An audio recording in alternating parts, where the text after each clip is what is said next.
This is the Bible in context. No matter how small our church service is, even if only 2 other people show up for worship, we should be happy. Thrilled even. For the 2, because God is with us. We know God is with every gathering of believers because that is what Jesus says in Matthew 18:20. For where 2 or 3 are gathered together in my name, I am there in their midst. Matthew 18:20 has provided comfort to many small church gatherings, reminding us that the size of our meeting doesn't matter to God. He is with us where 200 or 300 are gathered together, or where 2 or 3 are gathered together. But is Jesus commending small church gatherings, or speaking on a different issue entirely? Let's examine the context. Matthew 18 is a series of teachings by Christ that began with the question of, who is the greatest in the kingdom of heaven? In the midst of his teachings, Jesus talks about several topics, and beginning in verse 15, he turns to the subject of, what should I do when another Christian sins against me? If your brother sins against you, go and tell him his fault, between you and him alone. If he listens to you, you have gained your brother.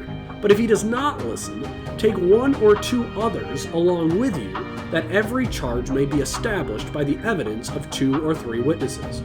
If he refuses to listen to them, tell it to the church. And if he refuses to listen even to the church, let him be to you as a Gentile and tax collector. We see immediately that the context has nothing to do with the size of a prayer service or a worship meeting.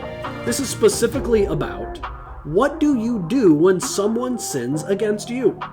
First, you try and gain reconciliation privately. If that fails, you try to reconcile with the help of 1 or 2 others. If peace still cannot be found, you take the sin issue before the entire church. And this brings us to Matthew 18:20. For where 2 or 3 are gathered together in my name, there I am among them. This verse speaks to the authority of the smallest local church over a sin-filled dispute between 2 Christians. This verse was not given as a comfort for those gathering in groups of 2 or 3 to pray.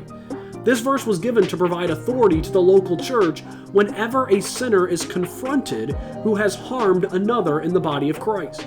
We know Christ is with the 2 or 3 who gather together when they stand in support of the one who was sinned against, and as they stand in judgment against the sinner.